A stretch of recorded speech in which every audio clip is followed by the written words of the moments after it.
From LinkedIn News, I'm Leah Smart, host of Everyday Better, an award-winning podcast dedicated to personal development. Join me every week for captivating stories and research to find more fulfillment in your work and personal life. Listen to Everyday Better on the LinkedIn Podcast Network, Apple Podcasts, or wherever you get your podcasts.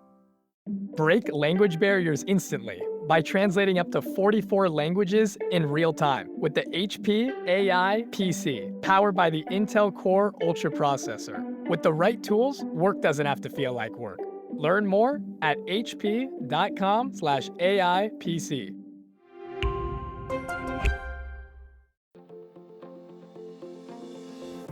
Hello, my friend, and welcome to another exciting episode of Negotiate Anything. Thanks for joining us today. With over 10 million downloads and listeners from more than 180 different countries, it's dedicated listeners just like you who have made Negotiate Anything the #1 negotiation podcast in the world. I'm your host, Kwame Christian. I'm a business lawyer, mediator, author, and the proud CEO of the American Negotiation Institute. Now, before we get into today's insightful conversation, I have a golden opportunity for those of you who recognize the power of negotiation in your professional lives. Have you ever found yourself wishing that you could navigate those high-stakes conversations with more confidence? Or perhaps you're looking to empower your team with the art of persuasion and conflict resolution. At the American Negotiation Institute, we've crafted specialized keynotes and workshops tailored for those very needs. We've transformed the negotiation skills of professionals worldwide, and we're eager to do the same for you. We believe the best things in life are on the other side of difficult conversations, and our goal is to help you improve your lives and the lives of those around you, one difficult conversation at a time. Don't let another challenging conversation leave you second guessing. Click the link in the description to discover how we can help you find confidence in conflict, negotiate better deals, and have stronger relationships. Because in the world of business, every conversation counts. And now, without further ado, let's jump into the interview. Lara, thanks for joining us today. Oh my goodness. Thank you for having me. What a delight that I get to have another conversation with you.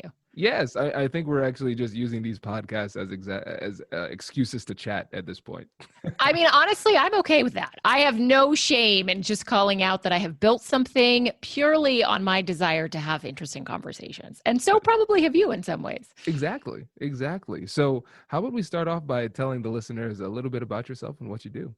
Awesome. Well, I'm a licensed clinical psychologist. I've been in private practice for, I always say 10 years, but I forget that every year I should say an additional year. So it's about 12 years at this point, but I've been working for 15. And, I've really, in so many ways, built my practice off of the idea of curiosity. And I've worked significantly with individuals who have eating disorders and then athletes. Some of those athletes have eating disorders, some of them don't. But that has really been the bulk of the work that I've done. And then I've also, in my practice, specifically as I entered into the world of eating disorders, I worked significantly with parents because, as many could probably imagine, much of my clients were adolescents. So I would run parent workshops, parent groups to really help them understand what are maybe some better ways of navigating parenting, just from a foundational perspective, not even when you necessarily have a child with a mental illness. So that's been the bulk of my work in private practice. And then in the last few years, I've joined with an organization called Spartan Race and done some consulting with them, and then some consulting with some other organizations like The Unbeatable Mind with Mark Divine, really working on fleshing out some of the mindset performance issues that individuals might have in wanting to increase their athletic performance or their athletic endurance. So that's been really exciting and new for me, and has sort of thrown me into a whole new arena, which I've loved. That's fantastic. And congratulations and kudos for everything you've accomplished. And thank you for the good work you're doing, because it's really, really important. Well, thank you. Yeah, it's amazing. And it's an incredible time, I think, right now to be in the mental health space, specifically because I think that we're becoming much more curious about what works and what doesn't, and allowing ourselves to really kind of flex muscles outside of the standard on the couch therapy, which I think is really, really important. I think, for example, podcasts can be an incredible resource for individuals who are struggling with mental health issues. And the truth is that standard talk therapy doesn't work for everybody. And so I love where we are right now in the mental health space in really flexing different muscles and getting curious about what could work and maybe what's not. This is fantastic. Well, great. Well, let's jump into our topics for today. Speaking of curiosity. So the three things that we're going to talk about are: first, why is it important to be internally curious? Second, how does internal curiosity help us to be better negotiators? And then lastly, how can we maximize curiosity during the conversation? So let's start off with number one. When we say internal curiosity, what do we mean by that? So when I talk about curiosity, and specifically internal curiosity, I'm talking about us being an inquiry around how we think, how we feel, and how we behave. And so when I, for example, am becoming internally curious, it's about, what am I thinking at any given moment? What are the thought patterns that I use that work, and what are the ones that I use that don't? When I'm getting curious about my internal feelings, I'm wondering, what am I feeling right now? So often, for example, we have standard ways of answering that. Fine and okay, by the way, are not emotions, but how are you feeling? I'm okay. I have no idea what that means. Okay could mean I'm angry and furious, or it could mean I'm sad, or it could mean I'm feeling shame. So what internal curiosity for me and around emotions is really being able to accurately identify and get curious about what emotion it is that we're feeling, or emotions, because we could also, of course, have more than one. And then around how I'm behaving, right? So when I'm curious about the behaviors that I'm engaging in, I'm wondering, are they in alignment with my values? Is this the way that I want to behave? Is my choice right now being informed by something that happened in my past, or something that's going on for me in the present? So for me, it's really about being an inquiry. And I believe that when we are in inquiry with ourselves, we are investing in ourselves. We are creating a vehicle that allows for a greater return on investment, because when we get curious, we actually make better choices, and we are more productive, and we allow ourselves greater creativity.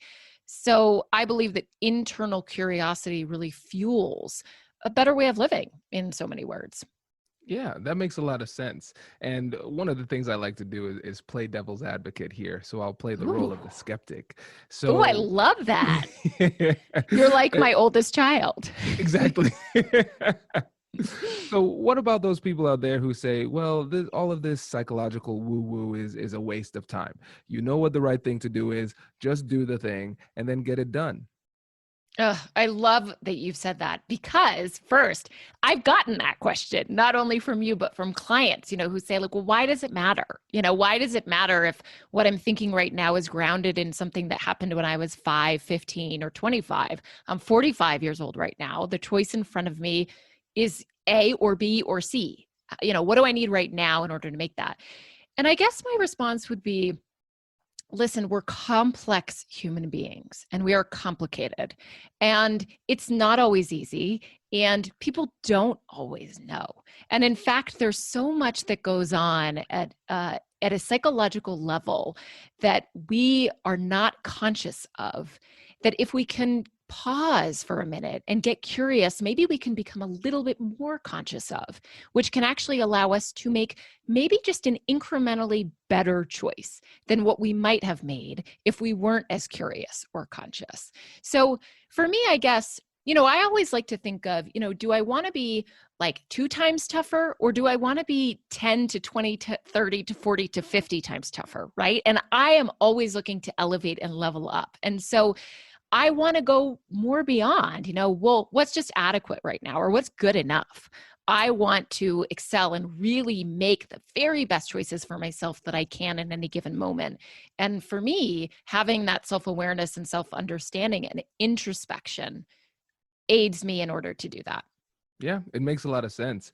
And it reminds me, I just bought a new car and it requires a different gasoline. So it's premium. But I'm just over the course of my entire life, I've been putting in, the regular The gas. regular. And so I accidentally started putting in regular gas in the car. So half of the tank was full of regular. And then I said, oh no, I need to put in the right gasoline.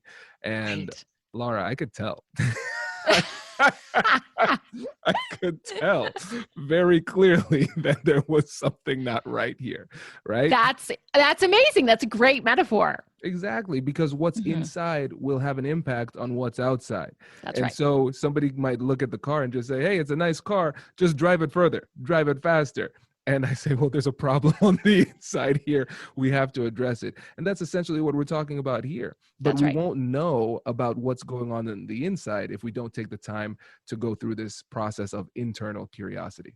That's right. And our internal journey shapes our external experience. And so, to understand how we are operating in our external experience and how we are contributing to our external experience, we have to, from my perspective, get curious about our internal journey and know more about that. Absolutely. And what's interesting too, let's go back to the person who might be skeptical of all of this. And Yeah, they I love say, the just skeptic. do what you need to do. All right, let's say you are able to push through and then do what you need to do. And then you're able to do it actually at a decently high level. But did you enjoy that? How was that experience? Right? Because That's we right. can't just focus on the outcome. We have to think about the process and how we felt about it too. Because if you present somebody with the option, hey, you could be successful and miserable, versus, hey, you can be successful and feel good about yourself, the obvious answer is feel good about yourself, right? But a lot of times we're not willing to do the internal work in order to get there. That's right. And I think, what's really important to me sometimes too is, we're always talking about like, well, what's your next step? What are you going to do next? What's your next best choice going to be? And I like to weave in the idea of how do you want to feel next?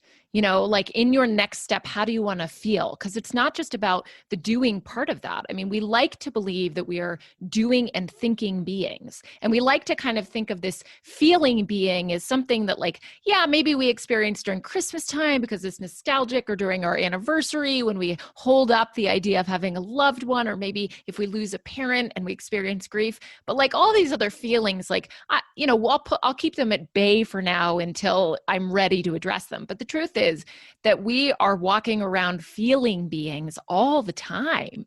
And so if we can have a greater understanding of where those feelings are coming from and integrate them with our thoughts and our behaviors, that integration to me means more integrity. It means more thoughtful and meaningful choices that allow us to move forward with our values intact. Hello, my friends. Before we get back to today's episode, I want to ask you a question. Have you ever wondered how to elevate your team's negotiation game and how you can help the folks on your team have better, difficult conversations? At the American Negotiation Institute, we offer transformative keynotes and workshops tailored to empower professionals with top-tier negotiation and conflict resolution skills. Whether it's a keynote for your next event or hands-on training for your team, we've got you covered. Don't just negotiate. Master the art with the American Negotiation Institute. Click the link in the description to find out more. Elevate, negotiate, and succeed. Introducing the HP AI PC, your powerful AI assistant. Easily search through personal files, gain valuable insights, and make smarter, more informed business decisions. Unlock the future of work today with the HP AI PC, powered by the Intel Core Ultra processor. With the right tools, work doesn't have to feel like work. Learn more at hp.com/AIPC.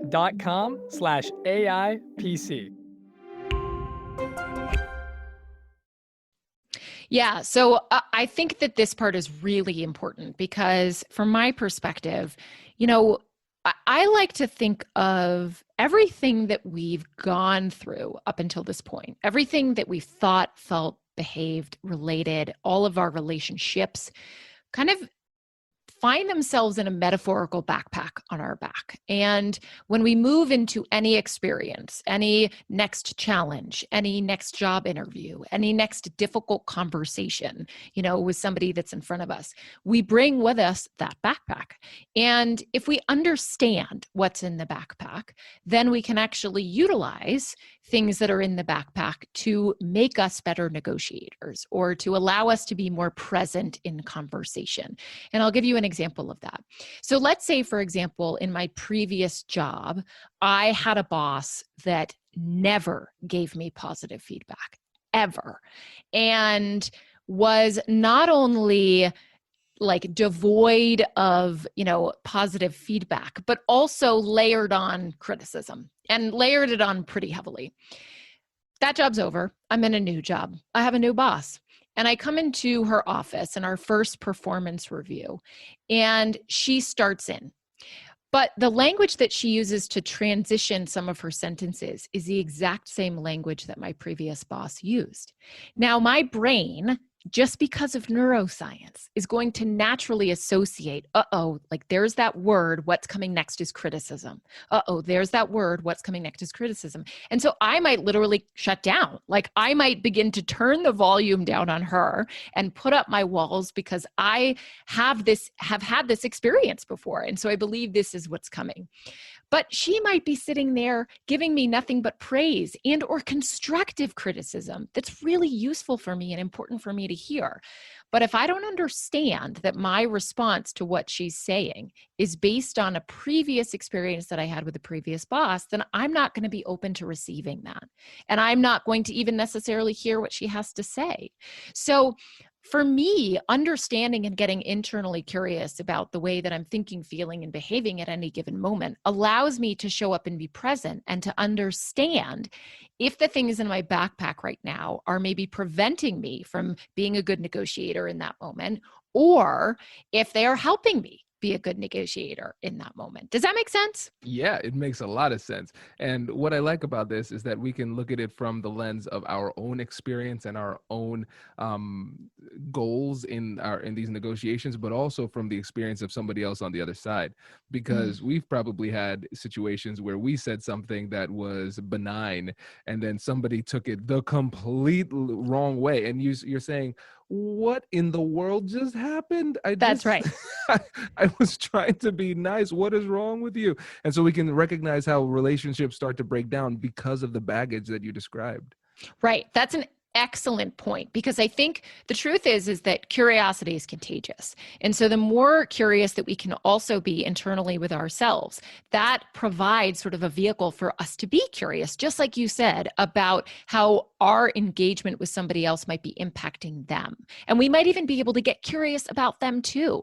Like, I wonder if one of the reasons why they're shutting down right now is because maybe they had a previous boss who was XYZ or whatever it is, So I think that sort of dual relationship is really important. And the way that the arrow can kind of go both ways is critical to think about.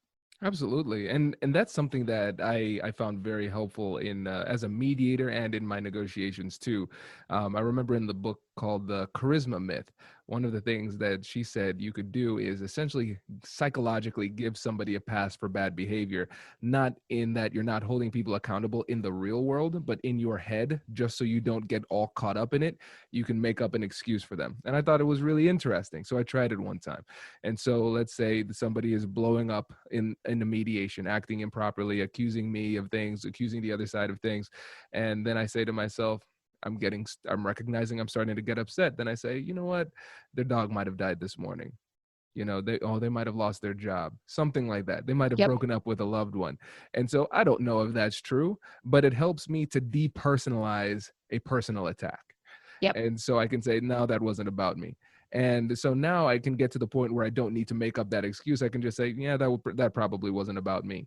And it helps me to keep my head in the game during a difficult conversation. Yeah, I think that's essential. When you talk about that, it really makes me think of, in so many ways, some of the work that I do with my client.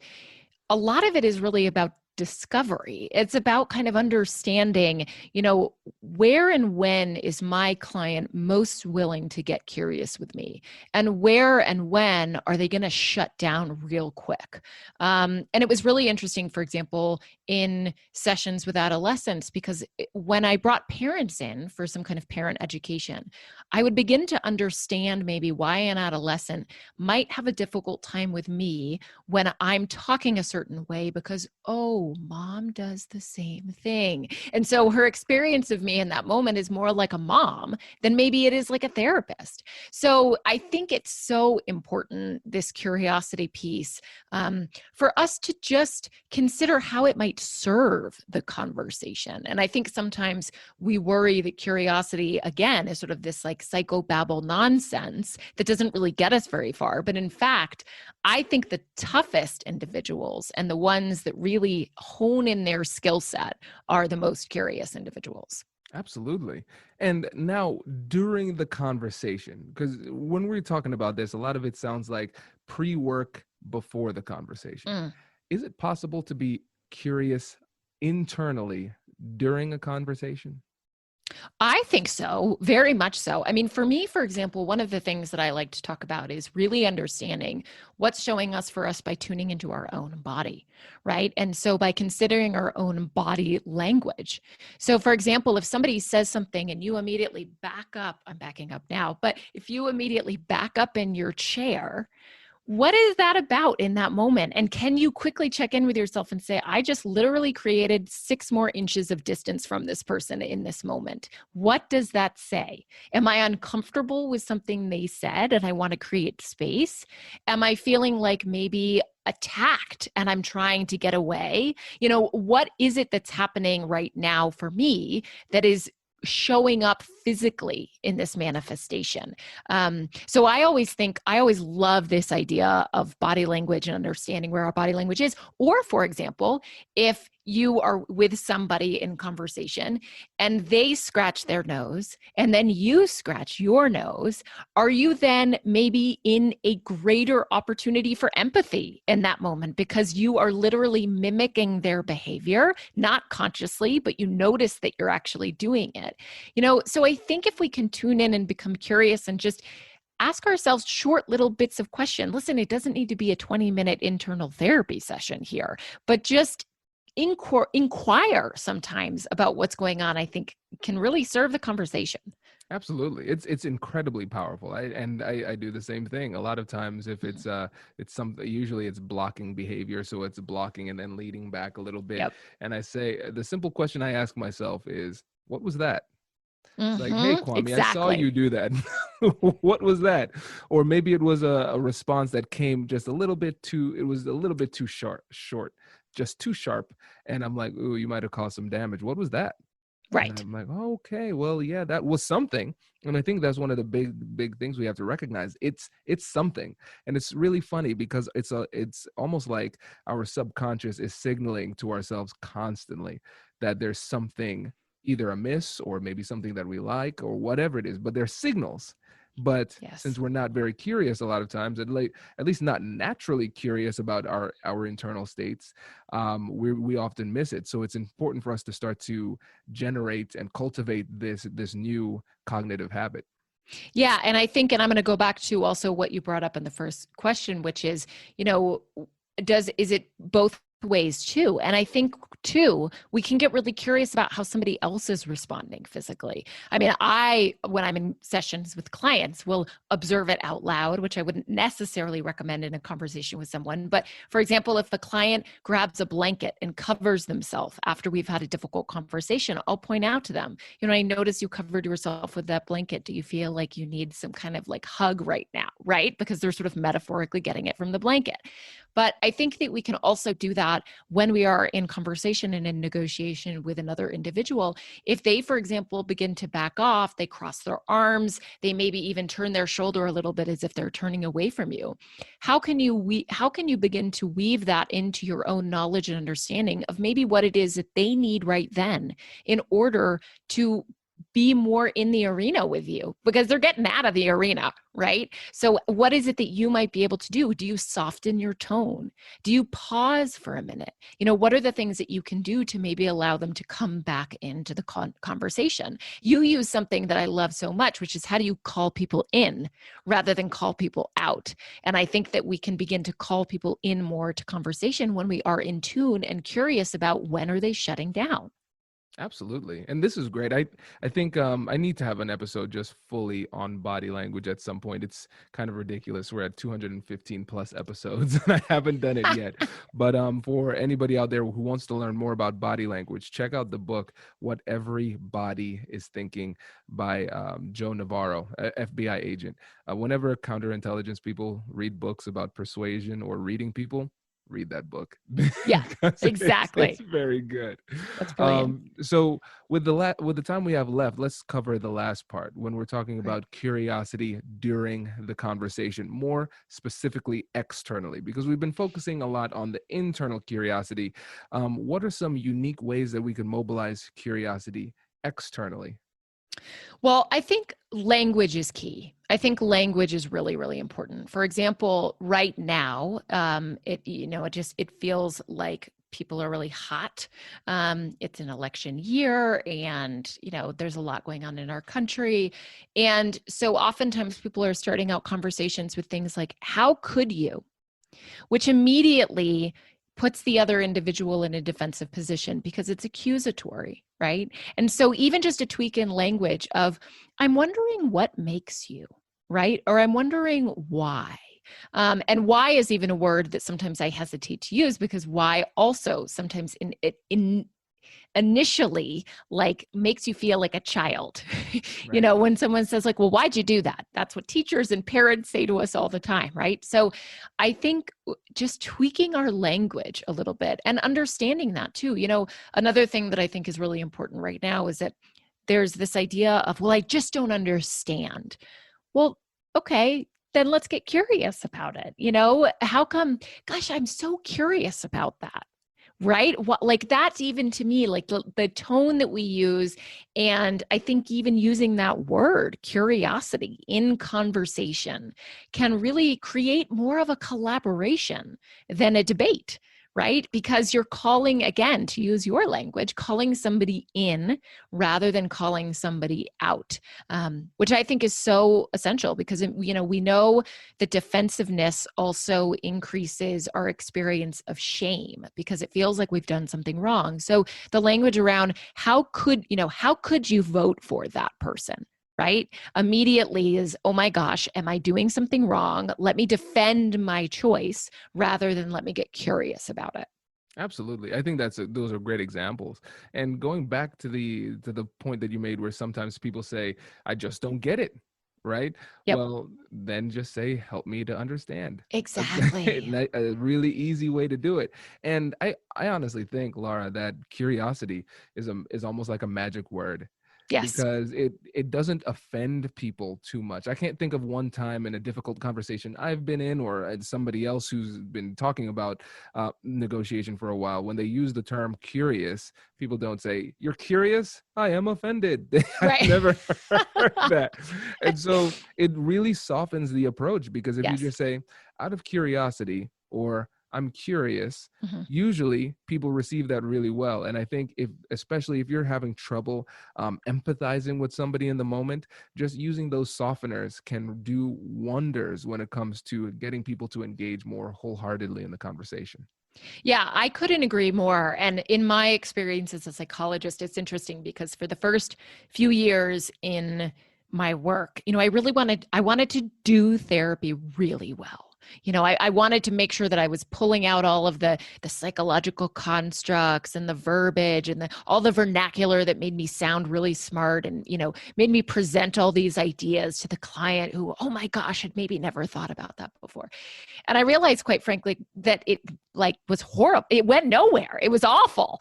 And it wasn't until I began to, and I remember actually the minute that I was in a supervision, like a supervisory role. And I was sitting with another clinician in a therapy room. They were doing therapy with the parents, and I was observing. And I remember she said, I would like us to all get curious about this. And it was like mind blowing to me because I'd never heard a therapist use that word before.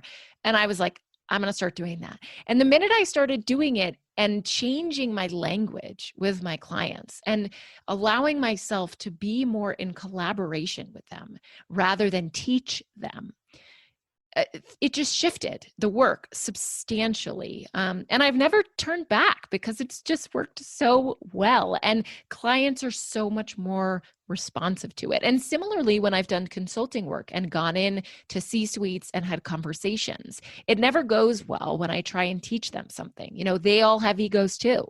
And so it's really about, I want to get curious what's working, what's not. I want to be in collaboration with you. Can we get curious together about this? So I agree. I think that word is a magic word. Yeah, and that's a really interesting approach too. And I'm thinking about some of the conversations that I've had, and I think actually saying that explicitly lets both collaboratively get curious. Because the thing about curiosity is you can't say, yeah, that guy, he's so arrogant, he's always curious. Arrogant people aren't curious. Exactly. That's right. Yeah. And so you're assuming a stance of humility that's endearing, that's inviting. Right. And so you're not just saying, hey, I'm asking questions, you're answering it. So you're the only person getting vulnerable. But when you're saying, let's get curious together, you're saying, hey, I'm going to be curious too. I'm going to be humble and vulnerable, and I'm inviting you to do the same thing. And it'll just lower the barriers in the conversation too. Yeah. And I think the other thing that it does too is it gives us permission to not have an answer. It gives us permission to not end the conversation with either I've changed your mind or you've changed mine. It just gives us an opportunity to sort of like explore the uncertain, even if we're relatively certain in our ideas. It's sort of like we can hang up that jacket for a little bit and just enjoy the party. So I think that part is really important too, because I think sometimes, and I'm sure you know this better than anybody, that we enter into conversation with a specific goal in mind of that ending a certain way, and how do we allow ourselves and give ourselves permission, both, externally and internally, to not always end it that way. Yes. And Laura, this is perfect timing because yesterday I was in a Q&A session on how to have difficult conversations about race. So that's something that I've started to do this year because with the American Negotiation Institute, our motto is the best things in life are on the other side of difficult conversations. And so right now the difficult conversations are in race, politics, not just business and law, where I feel very comfortable. Right. So I started off the Q&A session and I said, hey, listen, I want everybody to feel comfortable here. This is a safe space. And I'll be honest, I don't know all the answers here. You're probably going to ask something at some point where I don't know. And that's okay too. So don't feel bad. You can't hurt my feelings. And let's just assume the best of intentions. And then, of course, as the conversation went on, a person asked a fantastic question and I answered it for a little bit, but then I said, you know what, I think I've reached the extent of my knowledge on this question. And I know it's insufficient as it relates to an answer for you. So I'm curious too. I need to go and I need to learn a little bit more. And then maybe I can come back and we can continue the conversation. But it is so liberating. Oh, that's the best word. Yep. In a difficult conversation and to be able to say, I don't know. That's a good question. Yep. I'm curious about that too. Yeah, absolutely. Well, and I think, it shows our humanity, and I think in my work with clients, when I've said to clients, because they'll look at me desperate, wanting me to fix them, wanting me to give them that magic golden ticket out of their depression, anxiety, addiction, bad relationship. And when I say, I don't know, but maybe we could get curious about it. It's like, okay, we don't always have to know. So I think it allows us to really take that turn of stepping into maybe each other's shoes, the shoes of common humanity, of uncertainty and unknowing. Exactly. Well, this has been great, a lot of fun, and I wish we could just keep on going. So that means we're definitely going to have you back on the show. But before you go, two things: can you give a challenge for the listeners, and can you also tell the listeners a little bit more about what you do and where they can reach you? Yeah, absolutely. So the first one is actually the easiest one, which is a challenge for the listeners. And what I challenge each listener to do today is to pick one thing to get curious about. What are you thinking? How are you feeling? Or how are you behaving? And just get curious about it. Just get curious about, what am I thinking today? What are the thoughts that are popping up for me right now? What did I think about this podcast episode? Did I like it? Did I not like it? Right? Or how are you feeling? And try and use a word that you're not used to using. And by the way, okay and fine are not feelings, right? And then also how in terms of your behavior, like what are you curious about there? Are you curious about why you're picking certain choices? Or are your behaviors in alignment with your value system? Right? So that's my challenge. Just get curious today about one of those things, either the way you're thinking, how you're feeling, or how you're behaving. And where you can find me, it's always the more difficult one because sometimes I forget where people can find me. So I am certainly on Instagram at Dr. Lara Pence. You can also go to my website, drlarapence.com. You can sign up for my newsletter where I unravel something each week that to me doesn't really make a lot of sense. And so let's get curious about it together. I've also recently come out with a product called Lifebox. It's spelled LIGHFBOX, which is a box of 180 questions and prompts that spark curiosity. So you can go to lifebox.com and check that out as well. Very cool. That's awesome. Well, Lara, thank you so much for coming on the show today. We really appreciate it. Congratulations! You've just joined an elite club. By listening to a full episode, you're now officially on the Negotiate Anything team. So welcome aboard. What most team members do is they subscribe to the podcast because that allows them to automatically get the latest episodes of the show. The best things in life lie on the other side of difficult conversations. Keep learning, keep practicing, and keep getting better. Your relationships will improve, your career will soar, and you'll have the confidence you need to get the most out of these crucial conversations. Again, thank you for joining the team. We're excited to have you, and I will see you in the next episode. I'll catch you later.